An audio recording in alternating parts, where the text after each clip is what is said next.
Hello दोस्तों, कैसे हो। आज आप मेरे साथ मेरे यूट्यूब चैनल कृष्ण लाल शर्मा के ऊपर हो। आप जानते हो कॉपीराइट क्या होता है, कॉपीराइट स्ट्राइक क्या होता है और कॉपीराइट क्लेम क्या होता है। आज इसी के बारे में मैं आपसे गुफ्तगू करूंगा और आपको कुछ इसके बारे में बताऊंगा। कॉपीराइट का मतलब अगर हम सीधी सादी भाषा में लें तो कॉपीराइट का मतलब है किसी का कोई रचनात्मक काम किया हुआ है, उसका उसके ऊपर मौलिक अधिकार है और वो अपने उस रचनात्मक कार्य को बचाकर रखना चाहता है। उसका कोई भी उपयोग करना चाहे वो नहीं कर सकता। अगर करना चाहता है तो उसकी परमिशन के बिना करना होगा। इसमें बुक्स भी आ सकती हैं, सॉफ्टवेयर भी आ सकते हैं और वीडियोस भी आ सकते हैं, पिक्चर्स भी आ जाती हैं।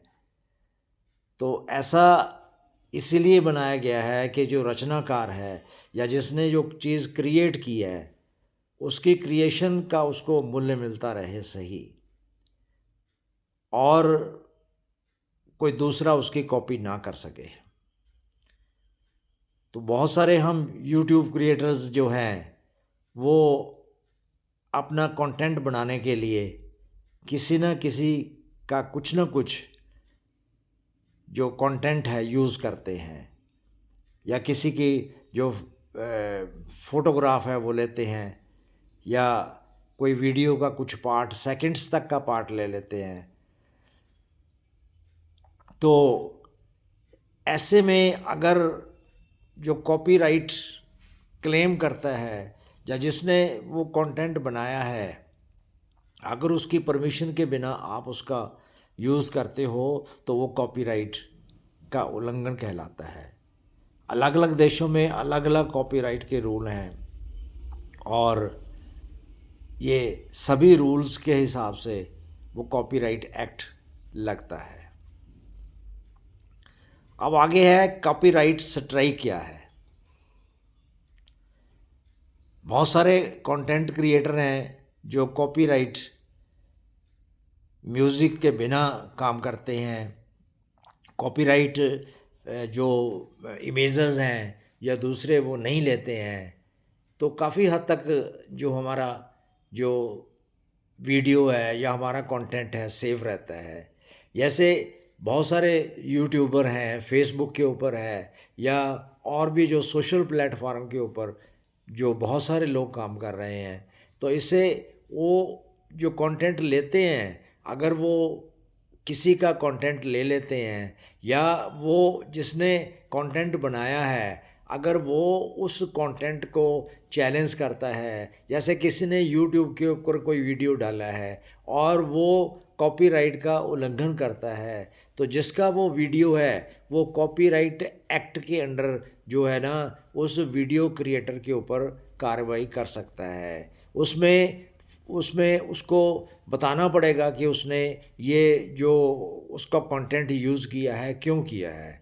अगर कुछ हालात में जैसे एजुकेशनल पर्पस के लिए कोई किसी का कंटेंट यूज़ करता है तो वो कह सकता है कि मैंने अपना एजुकेशनल पर्पस के लिए मैंने ये आपका कंटेंट लिया है। वैसे जब किसी कंटेंट क्रिएटर के वीडियो के ऊपर जो जैसे यूट्यूब में कोई वीडियो है उसके ऊपर जो कॉपीराइट स्ट्राइक लगता है, यूट्यूब पहले तो ये सारा प्रॉपरली चेक करता है और जब ये देखता है कि वाकई कॉपीराइट एक्ट का उल्लंघन हुआ है तो उस केस में जो उसका जो वीडियो है उसको या तो वो म्यूट कर देता है या म्यूट में उसको हटा सकता है या उसको जो अनलिस्टेड कर देता है।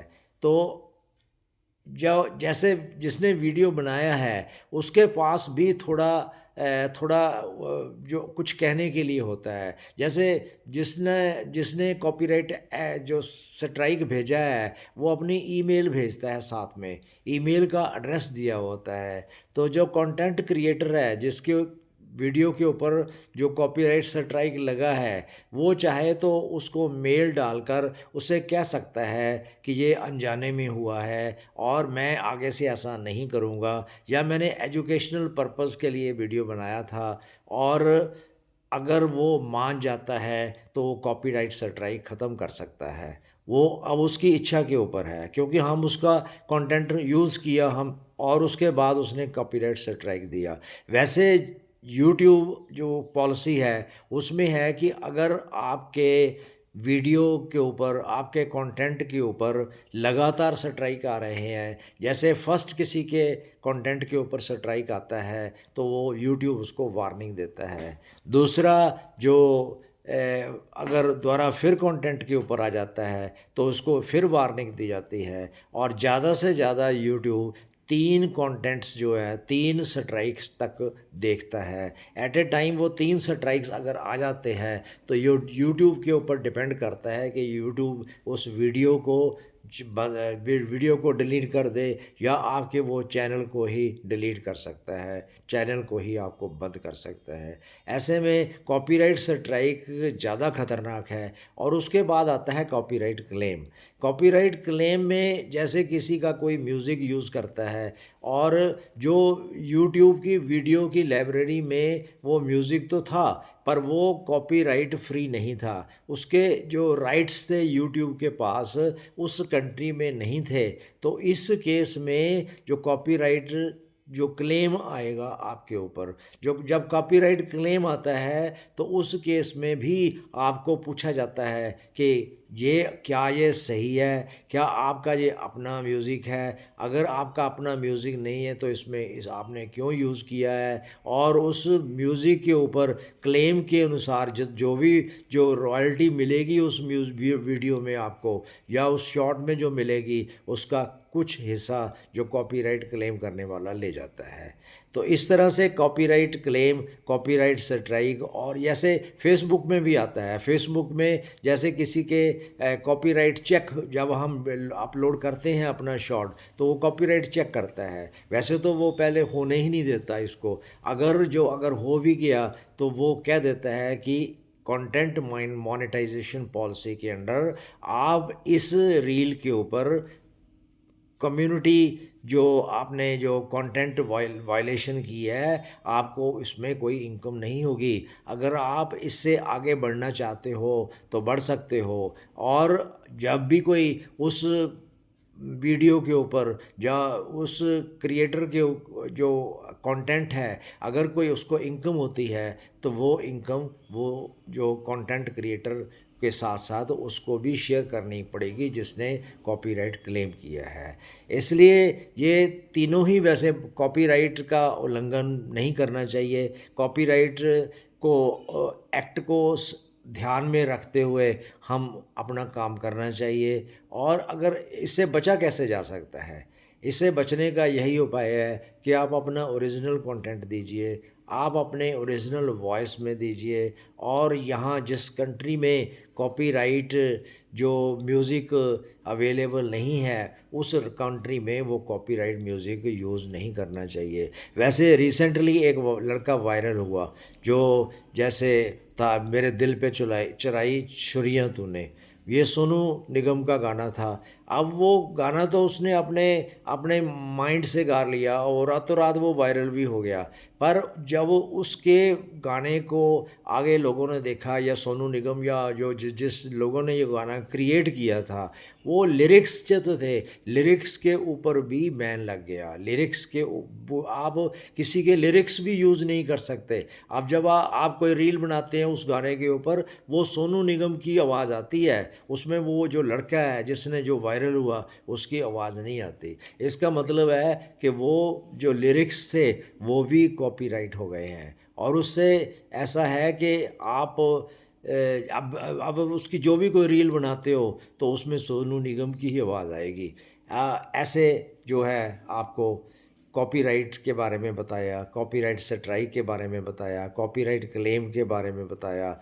और आप मेरा ये यूट्यूब चैनल के ऊपर वीडियो देख रहे हो, इसमें मैंने बिल्कुल सिंपल और साधारण भाषा में कॉपीराइट क्या है, कॉपीराइट क्लेम क्या है, कॉपीराइट स्ट्राइक क्या है, इससे कैसे बचना चाहिए, इन सारी बातों के मैंने आपको बताया। आशा है मेरा ये वीडियो आपको अच्छा लगेगा, आप उसको लाइक करोगे, शेयर करोगे और कोशिश करोगे कि आप जो भी वीडियो बनाओ आप ये कॉपीराइट स्ट्राइक से बचकर बनाओ।